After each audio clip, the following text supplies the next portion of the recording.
Antum beriman pada Allah dan Rasul? Beriman. Tapi saya tidak percaya solat itu wajib. Apa hukumnya?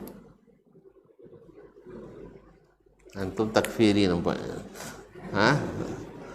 Tidak ada khilafnya. Orang yang mengingkari wajibnya salat, hukumnya kafir. Kecuali orang yang baru masuk Islam, atau orang yang tinggal di daerah yang tak pernah masuk siaran radio ke situ. Tidak ada sinyal HP di situ, tidak ada televisi di situ, tidak ada orang kota masuk situ. Baru dia pandai berpakaian setelah syahadat aja berpandai. Lalu kita bilang, Mas, sholat ya?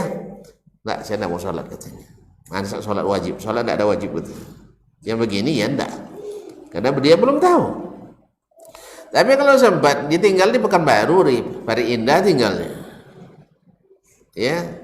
Oh dia ada tahu sholat itu wajib. Tiba-tiba diingkarinya. Maka tidak ada khilafnya orangnya kafir. Tapi sama enggak orang seperti ini? Dia tidak menyebut dirinya kafir. Saya hanya mengingkari wajibnya salat. Sama enggak orang ini dengan orang yang kafir asli? Sama? Tidak sama. Itu maksudnya. Jelas? Atau ulama berbeda pendapat masalah orang yang meninggalkan salat dengan sengaja. Dia mengakui wajibnya. Kalau yang tadi tidak ada khilafnya itu. Sekarang dia meninggalkan salat tapi mengakui wajib salat. Jumhur menyatakan keluar dari Islam. Imam Syafi'i tidak, saya tidak berani mengeluarkannya. Apa sebab? Dia masuk Islamnya yakin. Dia bersyahadat yakin Islam. Meninggalkan salat karena malas, dia meyakini wajibnya tapi tidak dia laksanakan. Ini diragukan. Diragukan. Ya, bukan ragu sama hadis. Imam Syafi'i bukan ragu sama hadis. Kalau ragu sama hadis kafir pula nanti. Dia tidak ragu sama hadis. Kan Nabi katakan, "Man taraka salata muta'ammidan." Siapa yang meninggalkan salat dengan sengaja, faqad kafara bima unzila ala Muhammad. Kufur kepada apa yang ditinggalkan yang diturunkan kepada Nabi Muhammad sallallahu alaihi wasallam. Nah, Imam Syafi'i tidak paham ya hadis ini? Paham tidak? Apa yang dipahaminya? Nah, dia memahami hadis ini adalah min babil zajri wat tahdid. Ini hadis keluarnya dalam bab ancaman. Ancaman boleh bahasanya berlebihan. Seperti laisa minna man ghasyana.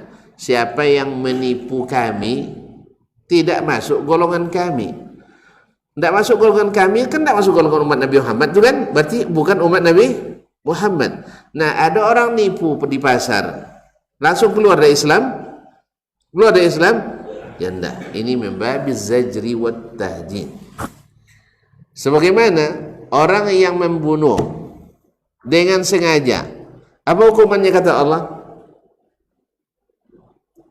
Hah? Bukan, itu di dunia itu, di akhirat. Wa man yaqtul mu'minan muta'ammidan fajaza'uhu jahannamu khalidan fiha. Siapa yang membunuh orang mukmin dengan sengaja, balasannya surga. Hah? Neraka kekal di dalamnya.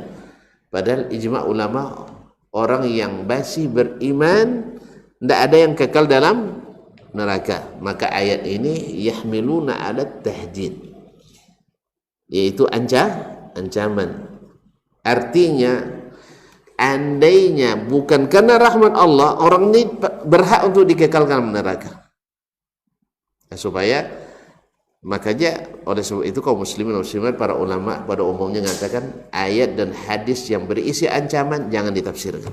Jangan ditafsirkan supaya lebih mengena, lebih terasa.